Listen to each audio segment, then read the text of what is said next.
Hi, come on in.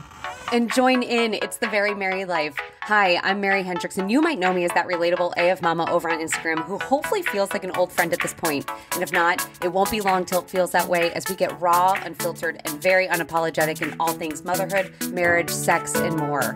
From moments worth savoring to moments worth surviving, get ready to leave feeling seen and supported.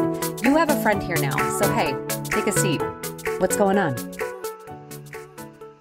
Hi, guys. Happy New Year. Happy 2023. This is going to be the first official podcast of the new year, coming at you. We took a little bit of a holiday break. It was much needed, and we're starting fresh. We have a new intro and new exciting things coming. Taboo Tuesday is going to be starting next week. We have sex confessions happening, and then I have a ton of people lined up this month as well for just exciting interviews. It's going to be good. If you are brand new here, it's real life people talking real life things. Sometimes I kick things off saying, no experts or anything like that, but I am in a position to meet experts and bring on people to kind of guide parents. I am a little bit picky when it comes to experts, just because I don't want anyone ever to come into this space and make parents feel bad or make anyone feel bad or like they're not doing something right. So I will be very picky, and I'm going to hopefully pick someone who has an expertise, has education in something, but also has real life experience and has been able to apply that instead of just like saying, I learned this, I learned that, and this is what you should do when they have no real tangible evidence per se. You know how that is? There are people like that. It's annoying, but that's what's happening. That's what's happening this month. But with that being said, I'm going to do a short little episode here by myself, and that's because I was inspired recently by a friend of mine who just had her first baby.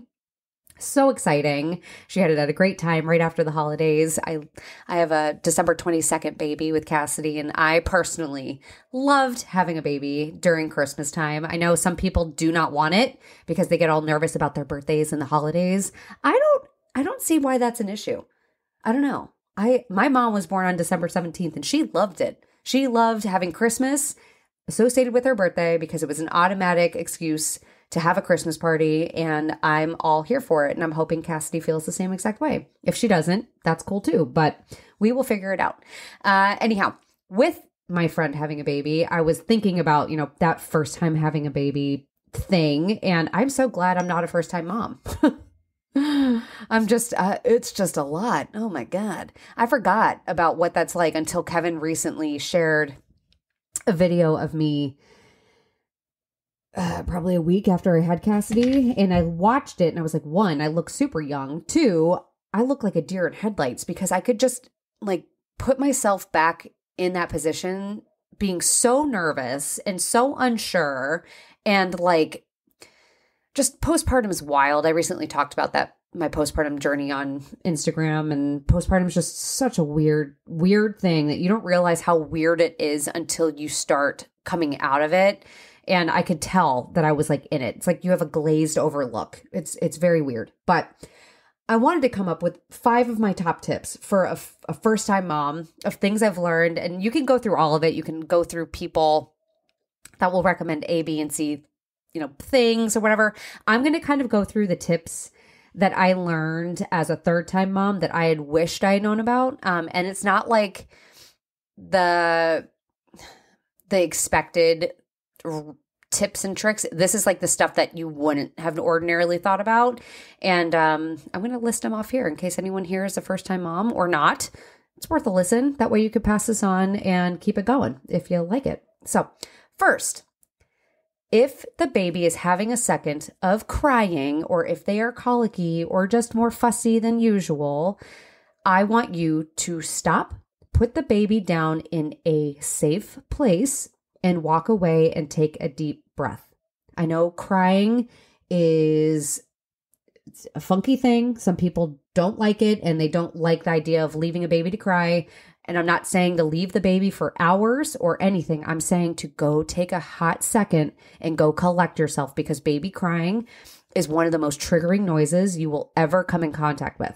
And you may not believe that now if you have not had a baby, but all it takes is having a baby and not feeling like you're meeting their needs. And it is awful.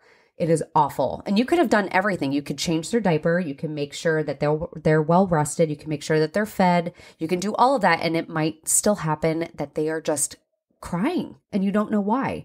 What I would recommend in that situation, aside from stepping away for a hot second to collect yourself, is undress them and rub them down. Like scratch their arms, scratch their back, scratch whatever. Because can you imagine being a baby and having an itch and you're crying and they offer you a boob?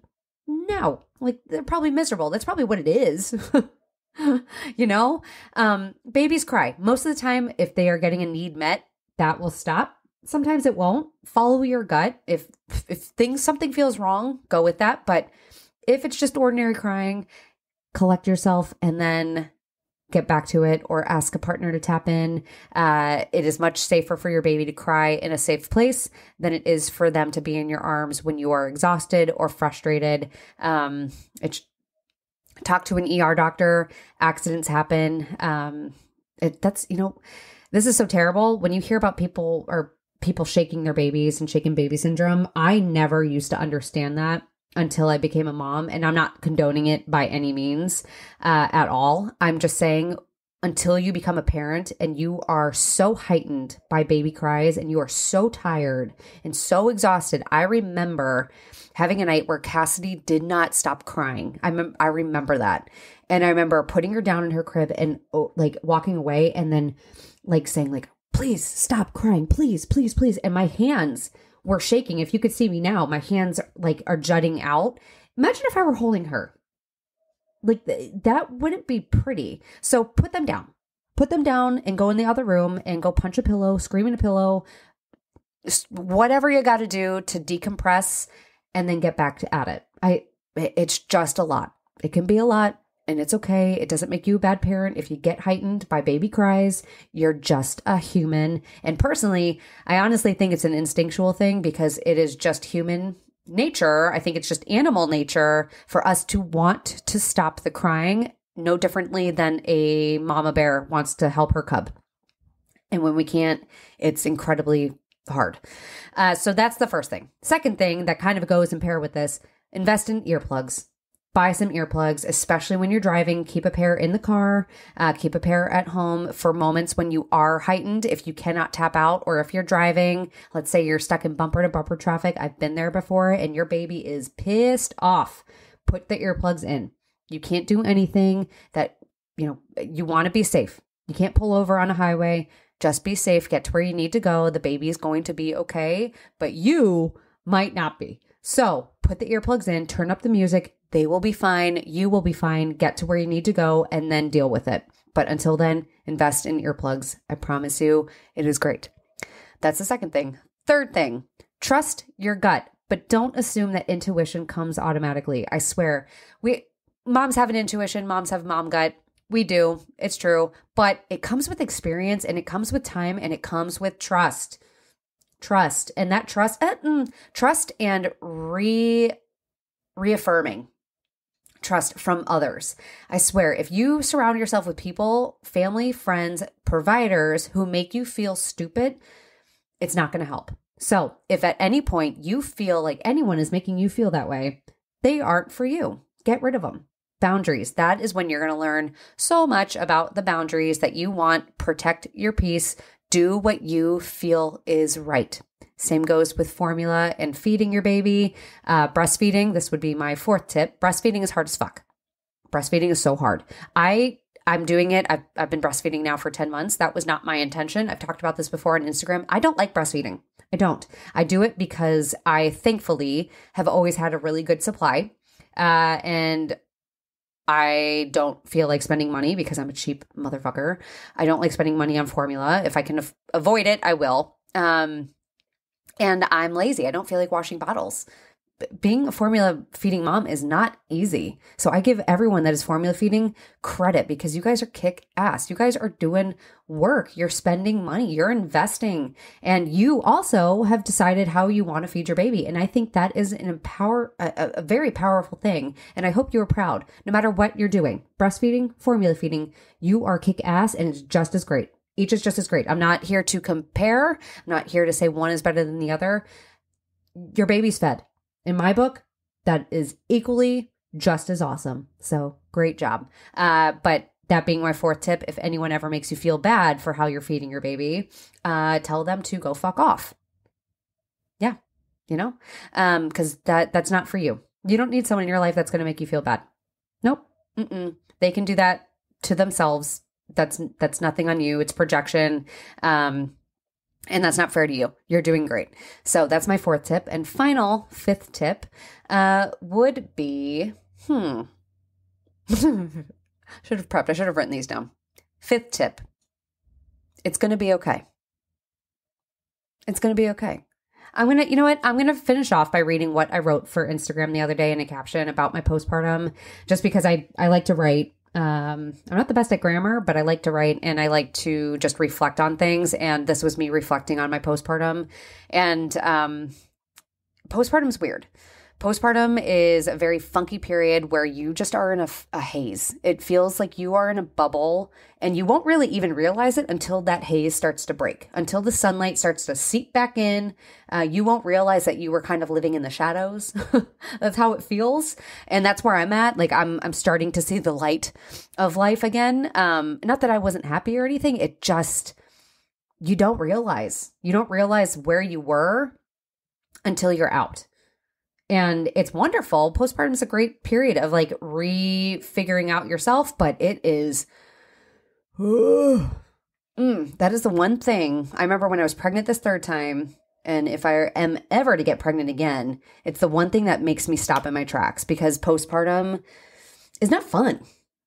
It's not fun because it's like a whole identity shift. It's growing pains. That's what it is. Have you ever heard of the word matrescence? It is literally the physical, spiritual, mental adaptation a woman goes through when they're having a baby. It's no different than like puberty. Puberty sucked. It's like that, but every time you have a baby, times 10,000. It's awful. But with that being said, I'm going to read you what I wrote. No one can ever prepare you for your postpartum journey. This post can't even adequately do that. And what I tell you can't adequately do that, because everyone's experience will be their own unique thing. But what I can say is postpartum is like an ocean. It's mysterious and unpredictable, and the tides flow differently for every single person. And for some, the waves crash a little bit harder, or they come and go at different times. For your journey, it might be a little bit smoother, and for others, it might be a little bit more choppy. There will be those who can swim and thrive, and then there will be others left to tread with some who feel like they're drowning. Lifesavers and lifeboats might be available to some, but not to all. It can be frightening and intimidating, especially in the middle of a storm. But once that fog is lifted, it's very likely you will see the beauty of it all. For just like an ocean is with land, postpartum hits, and it just breaks us down. But it doesn't destroy us. It shapes us, molds us, teaches us until we're made anew. It doesn't often make sense while it's all happening, but eventually it all comes together in one big, amazing landscape. That is motherhood. So for those of you caught in the eye or those safely on shore, I see you. I was you. I am you. Calmer waters are ahead, but I can't promise storms will always stay at bay. Instead, what I can tell you is that it will always be a lot easier when you have people on shore cheering you on as you attempt to ride the wave. And that's what I hope you're going to get here. And I know there are others out there who are willing to cheer you on. And if you're listening right now and you have a new mom in your life that is in the trenches, go text them right now. Pause this, go text them, tell them that you're thinking about them. See how you can help. See how you can help. Tell them that they're doing great. I swear, if we can do that and just make moms feel encouraged, no matter what they're doing, even if their parenting style is a little bit different than ours, we will change the world. We will literally change the world. Moms hold something pretty incredible in their hands, and that's change. We hold the future. Our kids are our future. We hold that in our hands. We can mold that. We can shape that. We can change this entire experience for our kids right now. You can do that right now by sending a simple text, making a single call, saying something encouraging to someone you see. It literally is the simplest thing that can make the most impact. Another episode down and way more to go. But thank you so much for listening. If you enjoyed this episode and you would like to help support this podcast, I would love for you to subscribe. I'd love for you to share it with others and post about it on your own social media or leave a rating and review. I cannot tell you how helpful and how appreciated those things are for me. Of course, to catch all the latest from me, you can follow me over on Instagram at The Very Merry Life, over on TikTok, The Very Merry Life. And even if you wanted to check out my monthly newsletter, you can do so by subscribing over at theverymerrylife.com. I'll see you next week. Stay tuned for more honest, raw, real chit chat. I have some amazing moms lined up coming on, and shit's going to get fun. So buckle up, Buttercup. It's going to be good.